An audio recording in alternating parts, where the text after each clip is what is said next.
Hey everybody! We are currently going live. I'm just setting up the text so that it goes onto Instagram as well. So I'm streaming on YouTube, Facebook, and Instagram. Hopefully, that is the plan. Here we go. It's just connecting now. So I'm going to try and keep an eye on everybody's comments as well. Also, I put some background music on. Let me know in the comments if it's distracting. There was only a few to choose from. And in fact, I think this one feels a little bit sad, but maybe that's okay for painting and artistic videos. But let me know if it's distracting or too loud, so I can just turn it off. So basically, I just thought I'd do some painting today. This is just going to be a very chill live. I'm not going to be teaching anything necessarily, but I can share like little helpful tips. Basically, I started this painting last night, and it's a painting inspired by the Scottish Highlands of Glencoe, which is one of my favorite places in the whole entire world. This is like the bigger one that I did a few years ago now, with like some trees. It's very abstract, kind of like impressionistic style, and I've been using a rubber wedge to create a lot of the trees, which is one of my favorite tools ever, and also a palette knife, the trusty palette knife, which I love for both impressionistic artwork. So I thought today it'd be a bit of like an impressionistic demo, because I know that a lot of you guys are really intrigued as to how a person can kind of have that impressionistic style. Oh, I'm getting your comments come through now. Thank you so much. Yes, just let me know in the comments what you think, if this music is too loud, because I don't know. I don't know if it's too much. So this is the painting I started. I can give you a little bit of a close-up. Obviously, it is very, very abstract and messy at the moment. But this is how I really love to kind of like start those layers. And then what I'll do is I'll start adding a few more trees, a bit more depth. But the main thing that I really wanted to chat to you guys about is tomorrow I'm going to be doing a live workshop. This is going to be more teaching in tomorrow's class, and I'm going to be sending out the workbooks and the links very, very soon, literally in like a couple of hours. So I want to make sure that you are registered. So if you're on YouTube, you should be able to check the comments. I'm hoping it's in the comments. Actually, it seems to have disappeared. So let me just post a link now. Register your spot here. And basically, it is very important to register because it's going to be a private event, but it is a free class. So I just put register your free show. I'll pop the link. So let me know as well in the comments if you already are registered, because that would be awesome to see who is already kind of registered and on the list to get the workbook. So I've popped that in the link. If you are streaming on Instagram, you can just comment the word paint free. Oh, can't click it. Oh, on YouTube. That's strange, Jenny. I'm sorry that you can't click it. Should be in the description box as well, hopefully. So hopefully that's... Let me know. Let me know if you can click it in there as well. If you are streaming on Instagram, you should be able to comment the word paint free, and we can send you a DM that will all automatically do it. Jacob and Ellie Design says, will there be a replay? Yes, there will be a replay, but only for those that are registered. Oh, somebody said I can't hear anything. I can't hear. Can you guys hear me speaking? I've just seen a few comments saying you can't hear. Not in the description. Oh, okay. Let me have a think about this. I think what the best way to do is if you head to one of my recent Instagram posts or my most recent YouTube video after this, you'll be able to see it in there. You'll be able to get it there. I can hear. Oh, cool. Thanks, Jenny. Thanks for just confirming, because I've got all the tech set up. I've got like a little clip on mic, and I've got these. I'm just trying to make sure that everything is actually working. It's kind of a miracle if it does. Yeah, awesome. So I'll talk a little bit about the class. Basically, tomorrow's class is all going to be about a process. It's not going to be about one specific painting, but it is going to be about a process that you can implement for any painting. So it basically unlocks for you to be able to paint whatever you want. So it's not just about one specific tutorial or how to paint trees or anything like that in tomorrow's class. It is literally how to paint anything, because I know so many of you love following tutorials, but then like the minute that you kind of have your own idea and you kind of branch off and think, oh, I really get, passionate about pets or flowers or whatever it is, and you kind of get your own reference photos. That's when things can kind of start crumbling, start going wrong when we're not following one of those tutorials. But that is because of a very specific reason. And that is what I'm going to go into tomorrow's lesson. So do make sure you register. Yeah, let me know any of you if any of you are already registered for tomorrow. There's already over 1,000 of you registered, which is incredible. I'm so excited. And I love it in the chats just like now when everyone's like chatting, and there'll also be a Q&A section as well. So that's really fun. And yes, if it is nighttime, I do understand. And I understand that's very difficult to get up in the middle of the night. So don't worry, there will be a replay, but it will just go out to those registered. And David mentioned visited Glencoe a few years ago. Amazing. It is a stunning place. And so yeah, let's get stuck into painting. So the colors that I'm using today are phthalo blue, phthalo green, and orange, just to take that kind of saturation down. As I've mentioned, I've got a rubber wedge and also a palette knife. So I'm going to basically try and carve into these trees. In fact, it's probably easier to move my laptop than it is my whole painting. Oh, Kashish said, I hope I said your name right. Kashish. Yes, I have already registered. Looking forward to it. Yay! Amazing. That's so exciting. Yeah, someone mentioned I panicked. I thought it was happening now. No, don't worry. It's happening tomorrow. Amazing. Thanks so much, everybody on Instagram as well for your comments. I just have to flick to a different screen to just check them. Will an email come through to register? I don't see it here. So yes, if you're on Instagram, you can just comment the word paint free and I'll reply to you with the link to register. Heather says, which orange? The orange that I'm using is Vat Orange. Just hold that up. Vat orange, which is apparently the most truest orange according to Golden Acrylics, and that you can get for the CMYK color wheel, which is the color wheel that I use. And if you are, if that kind of just is like color theory, all that just goes over your head, don't worry. It used to for me as well. And that's one of the things we'll be going into tomorrow's class too. Yeah, someone mentioned I'm registered. Yay, that's amazing. Cool. Thank you all so much for your comments. Just lets me know. Do I know a country named Myanmar? I do. I've never been, but I definitely know of it. I don't have a palette knife. That's okay.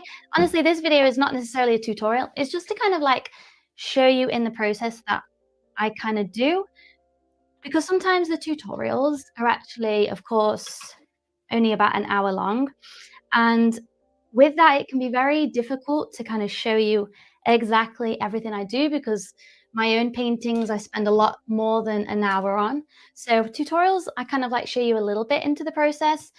But with these much deeper videos, I think it can sometimes help like to see an artist doing their own painting rather than filming a tutorial, because it's a very different process.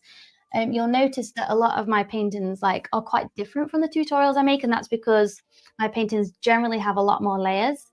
And so I'm just going to take some of the phthalo green, and you'll notice just a little tip here. Rather than adding black to create like a darker version,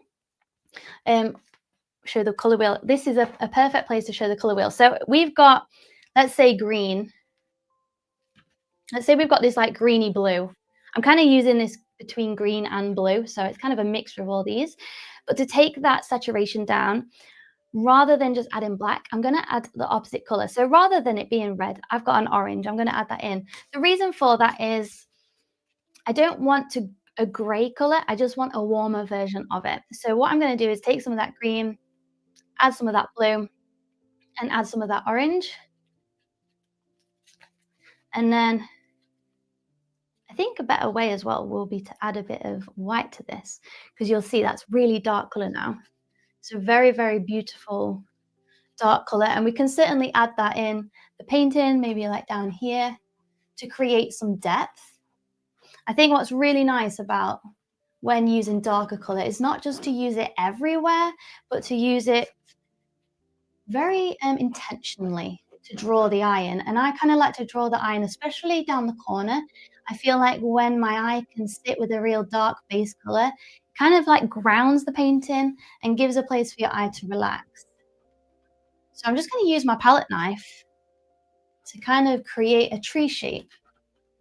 I do also have a YouTube video on creating tree shapes with all different tools, with brushes, palette knives, and a rubber wedge. But if I just, now I've used that dark color, if I just add a bit of white to that, you'll see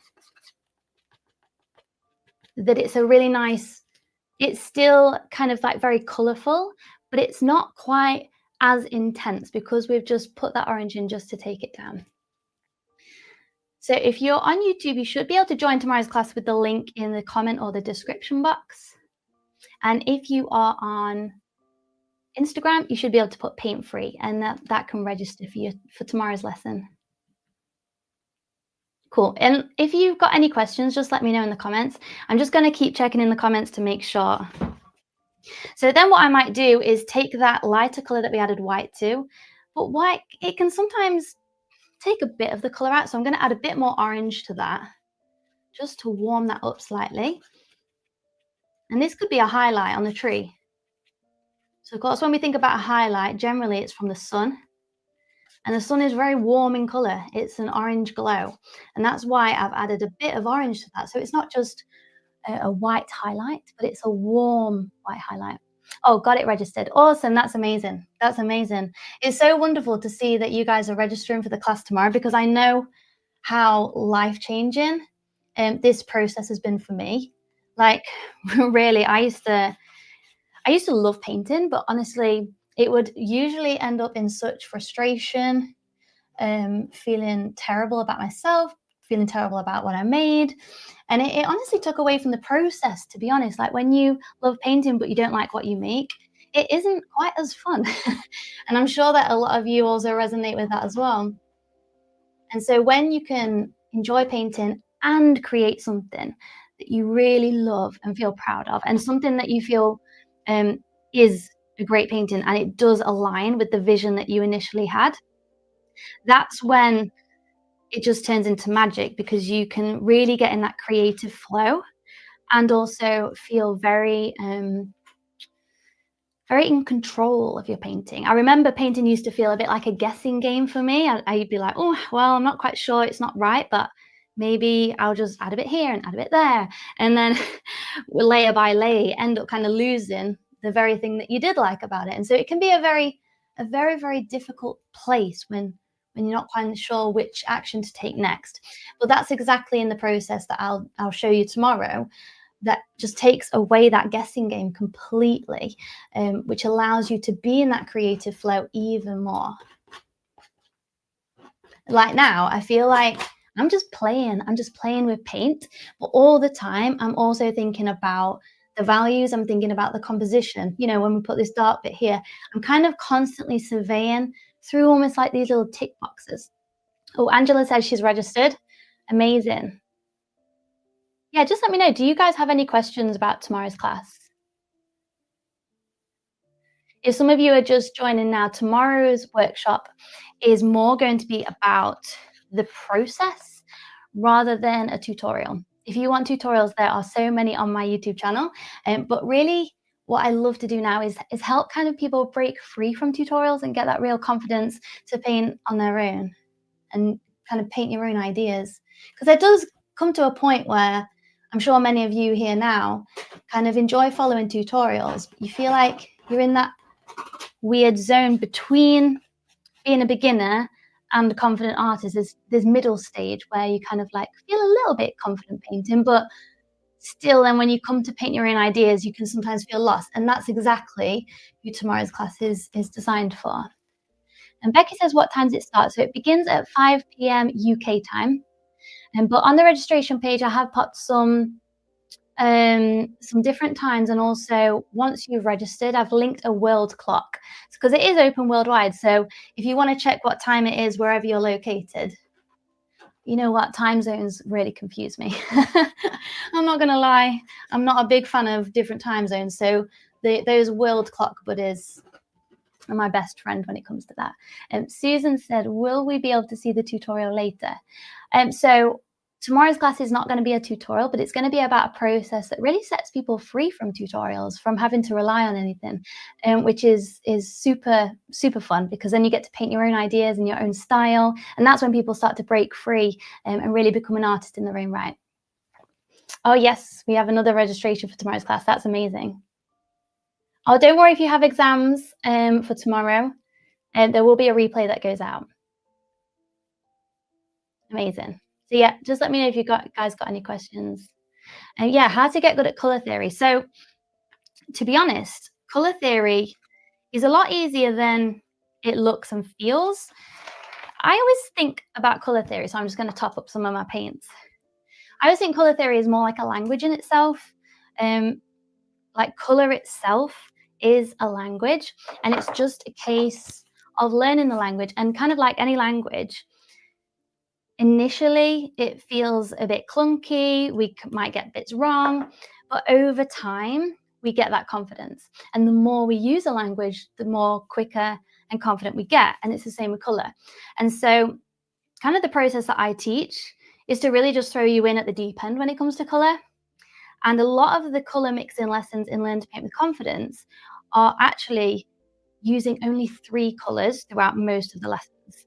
And I know that might sound crazy, but you can actually make pretty much all colors just using 3 different colors. And that's the method I teach in Learn to Paint with Confidence, because if you can do that, it gives you freedom. It gives you freedom. And you really, really do not need all those colors that they show at the art store. You really, really do not need them.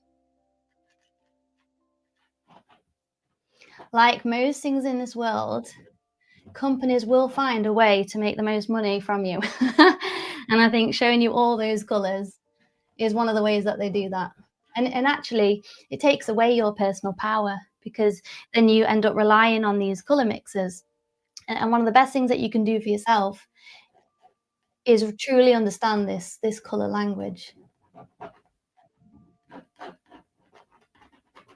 So I'm just adding in some of those darker tones now. This is just the phthalo green and the phthalo blue with a bit of orange again.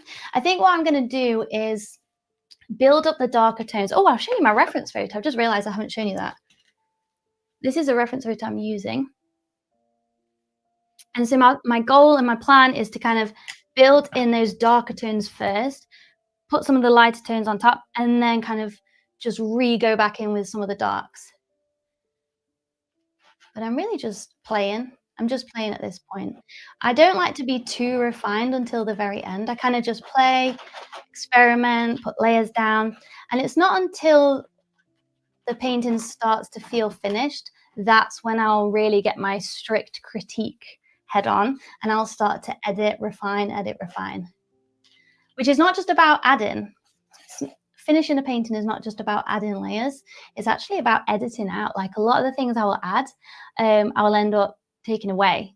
And because sometimes the best kind of thing we can do is say the most with the least. I think one of the biggest challenges in a lot of creativity, in a lot of creative, I don't say hobbies, but a lot of creative things in life, part of the difficulty is actually learning how to say the most with the least. Like even when you think about certain riffs of songs, some of the most memorable songs are the simplest, and that's the same with painting.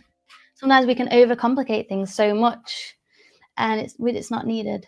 But it is actually weirdly hard to say not very much. That's why impressionistic paintings always absolutely just captivate me, because when you look close, have you ever done it when you've looked at an impressionistic painting and you look close and it looks so simple? There's just like a few different brush strokes, and yet you know exactly what it is, and there's so much mood conveyed through it, and you think, how has someone refined it to that stage? And a lot of people actually assume that impressionistic artwork is simple to do or easy to do, and it's the opposite. It's very, very difficult to condense a whole image into just a few brush strokes. It almost requires, well, not almost, it requires the artist to be able to do it in a very, I'm going to say realistic way, and then have to condense it further into a simple way, if that makes any sense. It's like the backwards way you'd think it would be. And that is my goal, is to always give my paintings this impressionistic edge.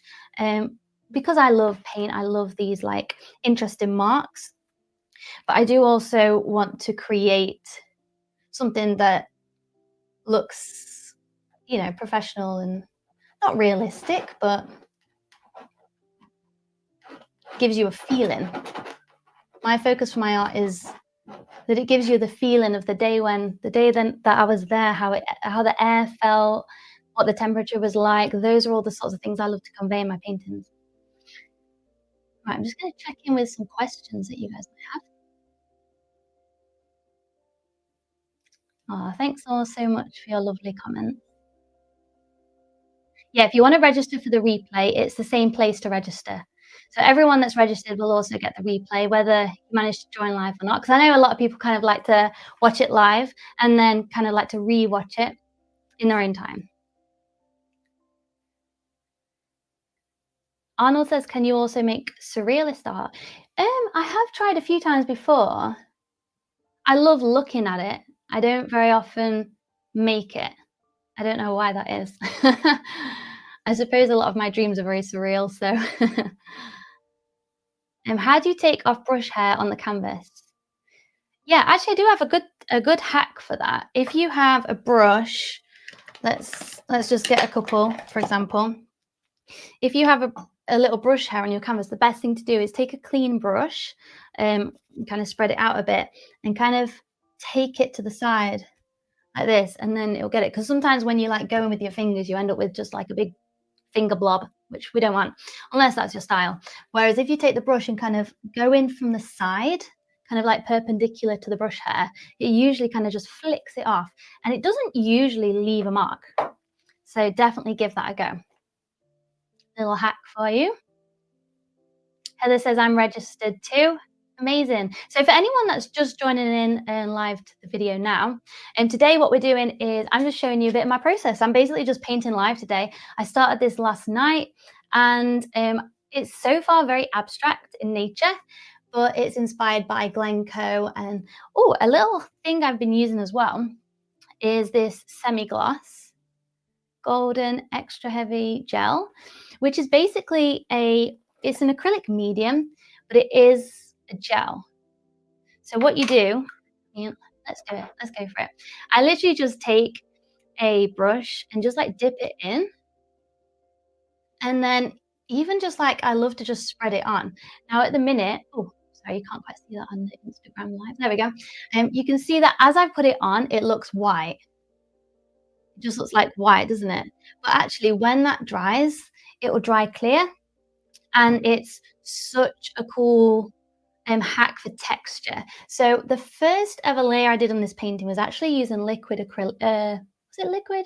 It was the high flow golden paints. They're in like a little bottle, and it's very very watery, and it's designed basically to have a really nice watery consistency without having added water to it. Because if you just add water to normal acrylics, it actually breaks down the acrylic binders in the paint. So it's actually a safer way to do it is to use these high flow acrylics. But basically, so I've gone on about 3 tangents here. Basically, what I do is I use this on top of that first layer, because these fluid acrylics, of course, they don't have much texture because they're very watery. So when they dry, it's just flat canvas. So what I do is I like to add this on top, and then you have the lovely watery drip marks, but then you also have this lovely texture on top. So yeah, that is another little hack for you, which I've been doing. And yeah, that will dry completely clear, like these big white splodges. And I actually did this last night as well. So I'm kind of building up this texture, and that's just one of my favorite ways to do it. Because I think it creates a really cool effect as well when you have like a translucent layer. Because you can kind of see the paint underneath it as well. When you have these translucent layers, it's like, oh, you can kind of see the texture on the top, but it's almost like a bit of glass that you can look through. So this color that I'm putting on now, I've desaturated it a lot. And the reason for that is you'll see in my reference photo, there's quite a bit of gray. There's like pops of green, but a lot of it's that gray kind of misty feeling. So I'm just adding in these more desaturated colors so that when I put those deep, rich greens on top, they really pop next to that. And someone mentioned, is this pre-recorded? No, we are fully live. Anything could happen. This is why I don't do it very often, because it's quite scary. But I know that you guys are very kind and will give me grace if anything goes wrong. Like I drop my palette, that's what usually happens. I drop my palette all over me. You'll hear a very raw, real reaction to that. So the reason why I've put some orange in there as well is to kind of have a nice balance of the warm and the cool. We know that blue and green generally are very cool colors. And that's nice, but we like a bit of balance. Our eyes tend to like balance. So that's why I've got this orange. It's just going to warm up that. So even though obviously the color I've mixed is not orange, it's just a warm gray is how I describe it. So rather than the whole painting feeling very cold, because I don't want it to feel cold, I want it to feel kind of nourishing, because that's the feeling that I have when I'm surrounded by these trees. I feel very cocooned and very nourished. And that's kind of the feeling that I want to put across in the painting. And so to do that, part of that comes down to color, because we all know that colors have different effects on psychology even. It's why people feel calm in trees, because green is meant to be calm, and red is meant to be fiery, and all that sort of stuff. And it's pretty cool to kind of implement that into our paintings as well, and think about the effect that we want people to have.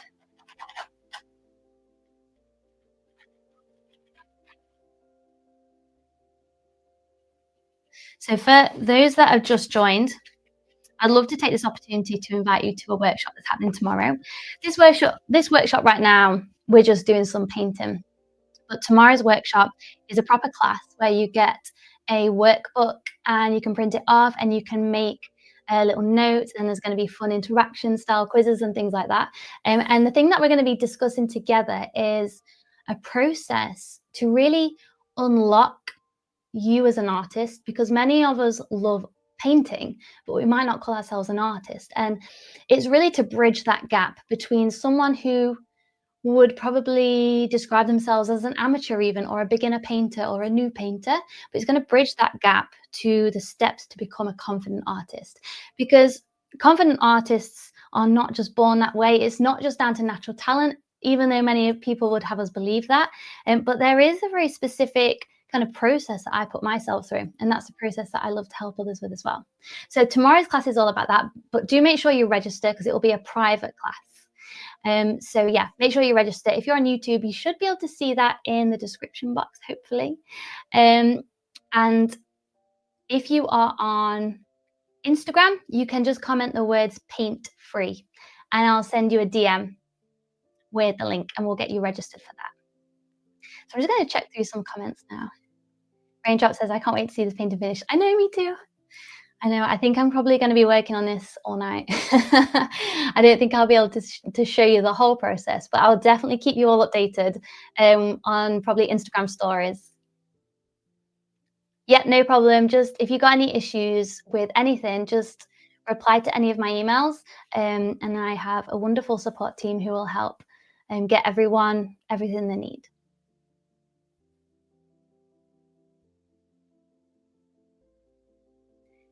Yeah, so my favorite kind of inspirations are Monet, of course, and Matisse is another one. I feel like Monet and Matisse, like, kind of have the two different sides of art that I love, because I love Impressionism, and Monet has that very nice relaxing feel. It's very kind of confined, like, the color choices they use are quite confined. They tell a real, clear story, and a lot of them are very ethereal, is that the right word? Very relaxing to look at. And then Matisse has this injection of color, and almost like the colors that sit next to each other, kind of like electric.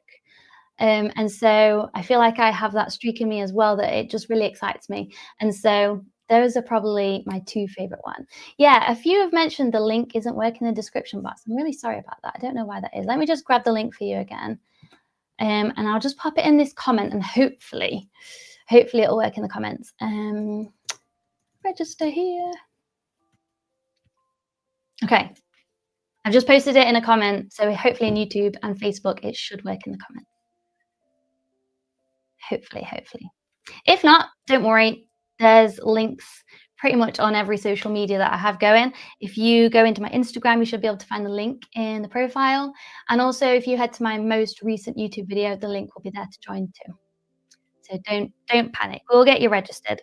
And if all else fails, just send me a DM on Instagram or Facebook, and yeah, we'll make sure that we get you registered. So I'm thinking right now that we've done a lot of these dark green. Oh, guys, this is what I mean by live video. I just had a palette knife problem. Oh dear. Well, what can I say? I feel like we need to hold a little memorial for the palette knife. That's seen me through some paintings, that one has. But don't worry, we've got lots more. 2 times says, "Can you say hi to me?" Hi. I love your painting so much. Thank you so much. I love all you guys. Thanks so much for your support, honestly. Like, you guys are the reason why I am painting for my job, which is pretty much the dream. So without you guys, honestly, that would not be happening. So I appreciate every single one of you. Every view, every comment, it all means so much. And I look through it all. I might not have time to respond to everything, but I definitely look through every single comment on my YouTube. So thank you. So I'm just adding a bit of yellow. Now we have a new palette knife back in the back in the works. I'm adding a bit of yellow to this green because I realized in this painting I did add a little bit of these yellow kind of like colors last night, but I really want that on the trees now. I feel like we've set quite a strong baseline of the dark colors. So now I'm going to start to add in some of those lighter colors. This is okay. In fact, I think I want it a bit more lime green than that. So I'm just adding in even more yellow. You'll see on the color wheel, basically this is phthalo green, which is a very bluey green. I'll just quickly show you on the color wheel like what I'm doing on my palette. I kind of started off with a green like this, but because I've added yellow, it ended up, if I just pull it up, it ended up a green like this. So you can kind of see that's what I got by adding yellow to that. But we can kind of push that even further into an even more lime green with more yellow. So let's just see what that's like. Usually what I do at this point is just pop a little bit on where I might want it, because sometimes we can have it on our palette, but then when we actually add it to the painting, we think, not sure if I really like it. I think that is okay in like a minimal amount, but it looks a little bit intense. I think I'd have to be very, very careful about where I can use that.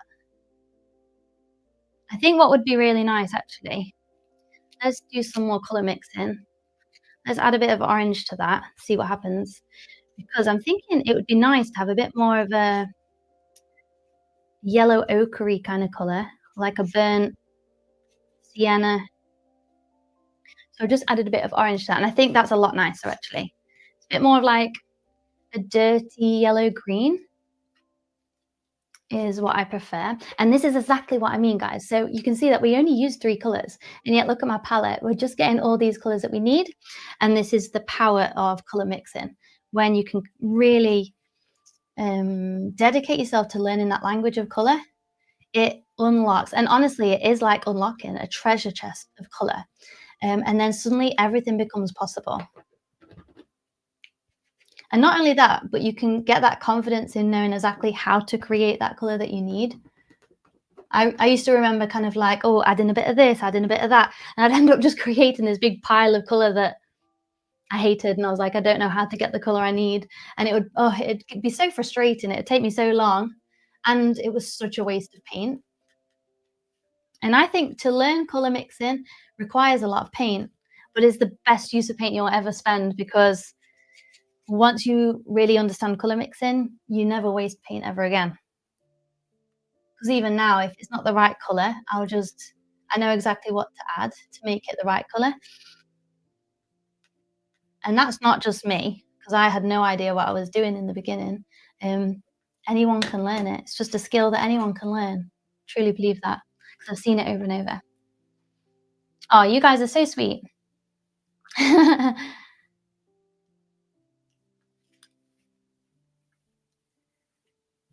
Just checking through if anyone's popped any questions.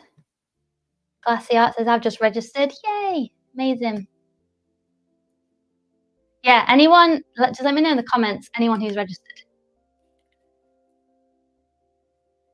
ATDR says, "I'm a missionary and artist as well. You're the one who helped me evolve so much. I created almost 500 small and big artworks that sold last pandemic." Oh, amazing. Wow, that's amazing. Well done. That's incredible. And you know what? That's so inspiring to me. We all talk about being inspired, but actually, I get so inspired by everyone who refuses to let go of their dream to paint, no matter what. I think the saddest thing is to feel passionate about something and not let yourself do it, whether that's for any reason really. But a lot of the time, and I can tell you this from my own experience, a lot of the time we can say reasons why we don't paint, and it might not be quite the reason underneath that reason. And what I mean by that is a lot of the time, I wouldn't have time to paint, or that's deeply to my bones what I believed I didn't have time. And yet, there I would be binge watching Netflix episodes or scrolling on my phone for an hour into the reels of, I don't know, darkness. And really, when I think about it, it's like, is it because I don't have time? Why am I saying I don't have time? And it was actually because I was protecting myself from a different thing. And it was coming down to I was scared to fail at it. I was petrified of getting all my paints out and thinking, I'm gonna paint, I love painting, and then be disappointed with what I made. That felt way more scary. So, somewhere in my brain, I just decided it was because I didn't have time. And maybe that resonates with anyone out there as well. So, yeah, sometimes we can say these things, but then we take actions that are to the contrary of that in other areas. And the other thing with that is it does take energy. It does take a lot of energy to paint. And I say that as a mum now. It's like a lot of the time we might have the physical time, but it is a very energetically emptying experience to paint. We have to put a lot of ourselves into it, even physically. You know, mixing paints, hard work. Your arm starts to ache, and especially when it's up there. And but not only that, but in the mind, it can sometimes be difficult to kind of get in that zone of I'm gonna learn something. You know, all the kids are in bed, it's 8:30, and now I'm gonna put a light on and start learning. So yeah, I do totally understand with that. And that's why most of my lessons are bite-sized and just like small chunks of learning. Because it is amazing what you can learn in just 10 minutes. Yeah, Johnny says I'm spreading myself thin by doing too many things. Yeah, I understand. Yeah. Sometimes we have the load of lots of different things, don't we? And it is so important still though to carve out that time. I know I would like kind of put all the priorities in life, and then painting would never be the priority. And so that was always the thing that got left behind and didn't happen. And actually painting is a priority because the effects that having a great painting session can have is incredible. Forget the spa days, painting sessions are where it's at. And the best thing you can just do it in your house, stick some music on, and just let loose on a canvas. Best therapy there is. So please do carve out time for your creative pursuits because it is so important, and we must never underestimate how important it is. So if you're watching on Instagram, please do comment the words paint free. You'll see it in the comments from others. Please do comment the word paint free and we will get you registered. I'll send you a DM to register for tomorrow's class, which is all about process of how you can really implement the 5 core ingredients that are in every painting so that you can unlock your own ideas and have confidence to put those onto canvas. That's what tomorrow's workshop is about. I don't actually draw superheroes, no. Although yesterday I was painting Toad from Super Mario with my 5-year-old, who was having a complete breakdown because he didn't think his Toad was very good. and it was hard. It was heartbreaking to watch him get so frustrated at himself. And yeah, we've all been there, right? Okay, so I'm kind of thinking what this painting needs. What I might do is kind of let that dry. Let me show you a bit of a close up because I think a lot of the things I've done you probably can't see ever so clearly. You can see the texture. And that's why I have to let each layer really dry. Oh, you'll see this mark here is from the, I was mentioning before about the fluid acrylics. So that is the golden fluid, high flow, I think it's called. Let's see a really good spot where those are here. This is a really good spot to see the high flow acrylics. And you'll see like kind of it's a bit flat. There's not a lot of texture there, and that's why I put that texture on top. So then I kind of add that thick, heavy body paint on top. And sorry if the quality is not great of the camera. I usually plug in my proper big camera, but today I just was like, I don't think the technology is going to go my way. So I just went with the good old webcam. Classic.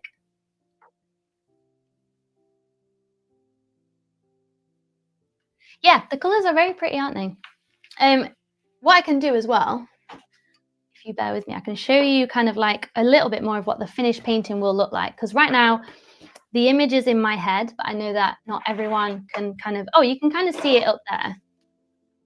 Let me unplug you so that I can take you for a little walk around the studio. Ooh, no one's ever done this before. Right, that is the painting. Let me just get it on both things.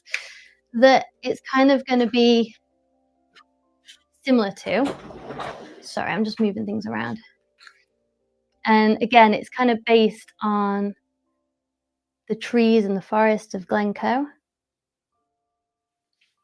There was this loch there that was really beautiful. And all the family, we were all splashing in the loch, and just has great memories. So that's kind of the paint I'm going for. So of course, this painting is just like in the very early stages of it still, and I'll definitely keep uploading images and stuff of the progress. Oh, thanks. Yeah, Jenny says I like the patches of white empty space. Yeah, I definitely want to continue to try and add like the lighter values and then the darker values, because that's where the contrast sits as well. It's just a case of like pushing and pulling, taking away and adding. I kind of like to play around with that kind of push and pull of adding stuff in the painting, then editing it out and refining it. And then I think that gives a really nice way to have that like experimentation of the painting as well. I'm just going to double check. Just let me know if anyone has any more questions, because I think I might get some more refreshments and then get my music on and continue with this painting. And I'll make sure to send you updates on Instagram stories and things like that. If anyone has any questions, just let me know now. And just let me know. Oh, I just had a question come in. Do you spray acrylic paintings afterwards or put on a coat or something on top?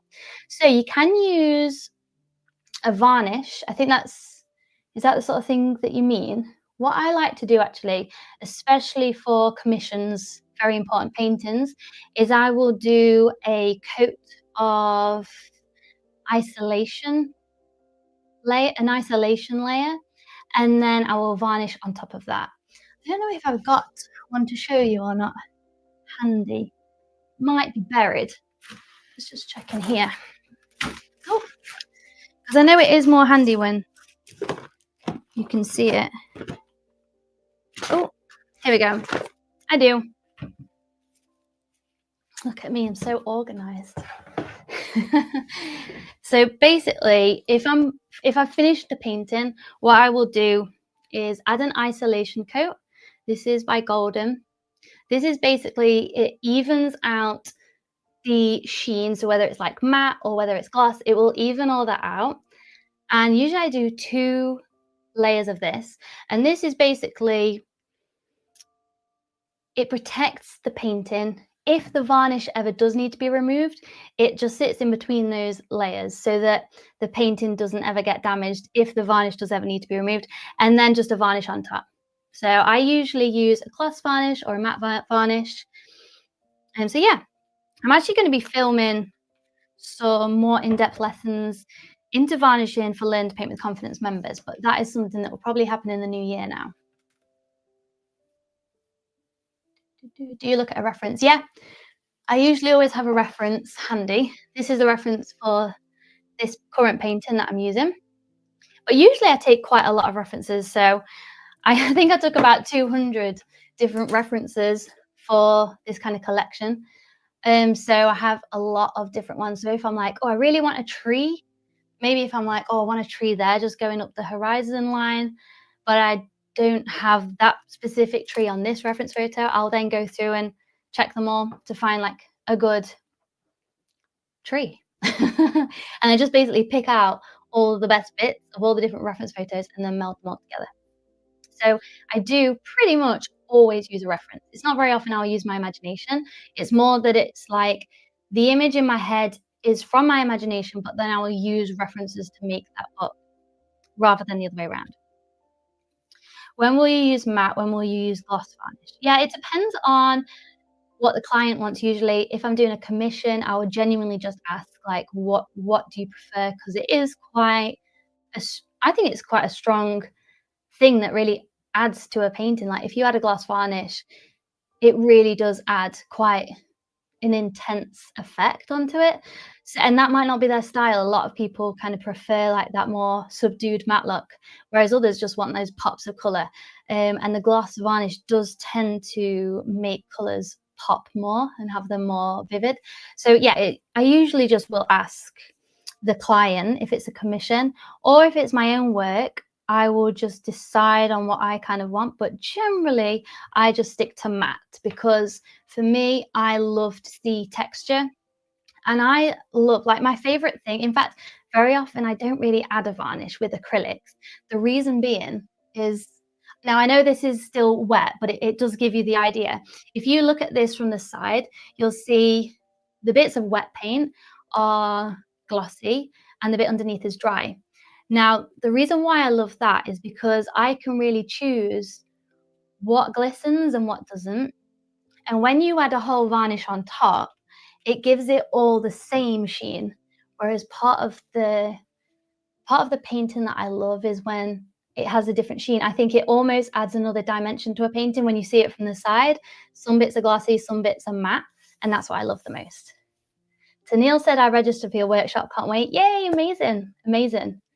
Yeah, the last time I checked, there was 1,000 people registered for tomorrow's workshop, which is amazing. And I'm sure like all you guys will be chatting in the comments. It's going to be absolutely fantastic. I just love them so much because I love to hear mostly your guys' experience, and to know kind of like what I can do to help. You know, what frustrations you're currently facing with painting, and really just kind of speak to the process that I've used. I just think it's fantastic. Diana says I'm registered but can't watch at that time. No problem. If you're not able to watch, that's absolutely fine. There's no pressure on these things. And there will be a replay. Feel free to join at any point you want. If you use the link, it will still come to the workshop. And also there will be a replay go out as well. Because I know a lot of people kind of like can tune in and out of these things but don't quite catch the whole thing. So I'm going to send a replay to everyone registered so you can kind of, you know, catch up on the bits you missed or whatever that is. Or sometimes you want to like rewatch something. And when something's live, it's like, oh, there's no rewind button, but that's why I'm doing a replay. So no problem. Okay, I'm just going to just double check there's no more questions. Oh, Jenny says, do you separate a picture from the background and foreground? Ish. I tend to kind of bounce between the layers. So rather than kind of doing one background layer and then adding my subject on top, I will do a background layer first, and usually I'll add some of those abstract marks like in the one behind me. But the more kind of layers I get towards the front, I will just bounce between the two, because I think sometimes you can tell, you know, if like the background's been painted and then the subject on top, sometimes you really do get the sense of that, especially with acrylics. So with acrylics, what I like to do is really kind of blend, meld the foreground and the background together so that it feels cohesive. And I think impressionistic work really lends itself to that as well because there's not as many like harsh lines, there's no outline of your subject, it all kind of just meshes together. And that's what I like. I really like blurred lines between background and foreground. It makes you kind of see something a little bit differently, and I think it's really immersive rather than just thinking like, oh, there's picture of a flower with, flowers in a vase. You can kind of sometimes see how the background works its way into the petals or the leaves, and it kind of feels more dynamic. So I kind of just do both layers at the same time. So I just realized my answers are really long. I just ramble on so much. Heather says, "What is an isolation layer?" Hopefully I covered that as much as I can, but basically it is a layer of, well, I'll tell you what, there's a description on the back. I'm just gonna read it. It acts as a clear, glossy, non-removable layer between acrylic painting and a removable varnish. It protects the painting if varnish is removed. That will definitely describe it way better than I ever could. Okay, cool. Can't see any more questions. Yeah, amazing. Well, thank you all so much for joining me on this little impromptu live. I'm thinking about doing a few more of these this week. We'll see. Maybe we could cover like a different little topic each day. But tomorrow's is going to be the main show. That is all going to be about how to create art that you love in your own style so that you can kind of just be set free from following these tutorials and really start to lean into your unique voice as an artist and create your own unique paintings, because that is how we become true artists, is when we can put into a painting or a piece of art our take on the world, our feelings, and that's amazing when we have that power to create unique artwork. So yeah, amazing. If you're not registered, I don't know if I've said it enough, but please make sure you register because it's not a public class tomorrow. It's going to be private. So do make sure you registered for the links, and I will be sending out the workbook and the link in approximately 45 minutes for tomorrow's lesson. So you got 45 minutes to join to make sure you get all the information. How do you handle clients who are undecided which commissioned artwork they want? How do you help them decide or choose what is? Usually what I'll do is if I'm in like the process of seeing if someone wants a commission, I will send them examples of my work and see what their view is on, like, their favorite ones. I tend to ask what sort of colors they like, if there's ever been a painting that I've done that they've, like, really loved, but maybe wanted in a different size or different things like that. And then usually people will see a painting of mine and say, "I like this painting. Can I have this, like, in a different version?" And most of my commissions are bridal bouquets, which of course is very easy because they send me a photo of their bouquet, and I might put my own little spin on it, or sometimes they want things incorporating. I remember one of the commissions I did last year, the bride had some different they had different things to signify kind of like their relationship in their wedding, little things in her hair and different colors and things like that that were very significant to them. And so it was really nice to be able to put those in the painting as well. So it really depends on the client, but usually it's not that I necessarily help them to decide, but I give them options. And then sometimes when you give somebody options, it's a lot easier for them to decide. Hope that helps. Again, a very long answer to a short question. Aw, Heather says, like, I like how every decision you make has a personal purpose." Exactly. Actually, before I do go, I do wanna speak to this because that what you just mentioned is very important. We talk about purpose in painting. Every brush stroke has a purpose. Every color choice has a purpose. And I think when we first start painting, we can just be so grateful that we've made a painting that we like. We can just be so grateful, like, I made this, look, I made this. And that's awesome. We definitely need to celebrate that. But as we progress as an artist and as we move forward, making those decisions intentional is a very important aspect of finding your style as an artist. Very often people will say to me, "How do you find your style? I want to get my style as an artist." And that exactly is the answer, is your question there is when all the elements in your painting have a specific purpose, that's when you get your style. So you start to dial in the colors that you like to use, the colors that you're drawn to. And of course, to be able to do that, you must learn the language of color. The next thing might be brush techniques. How you apply the paint will become a part of your style. But to do that, you need to be a master of those techniques. So we kind of have to work backwards. It's not about finding a style, but it's about really mastering those core skills, the core ingredients of a painting, and then making intentional decisions about how to do that. Has anyone actually seen the challenge series of videos I did the last couple of weeks on YouTube? I might be able to drop a link in there. Let me see if I can drop a link. Basically, it was a challenge, a challenge series about how to create your own unique artwork. And I talk a little bit about styling there, and I think it will be a really clear process for anyone that kind of wants to dive into this. This is the perfect place to start, which is why I created it. So I'll just pop this down here. I think it's worked. Yes. Challenge. Oops. Challenge series. I'll just pop the link here. And there's 4 videos in total, and it takes you through a process that you can use from your paintings straight away. So you can either go through. Also, I'll just mention I don't think that link works on Instagram, and it might not work on Facebook either, but you can just head straight to my YouTube channel. You'll just see it, the most recent videos on there. Oh, Raindrop says yes, and I love them. Yay, I'm so glad, because I was really intentional about how I made those videos to really break down that process into the easiest way. And I think these videos mostly will cover how to be intentional in your paintings and how to really start carving and creating paintings that reflect you as the artist. So definitely go check out that challenge series.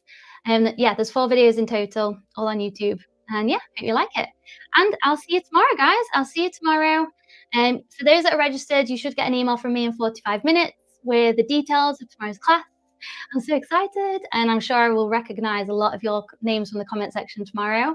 And thank you so, so much for being here with me. That was really fun. I'm going to get a cup of tea and continue with my painting. And I'll post it on Instagram stories. So I'll see you there. See you guys. Bye.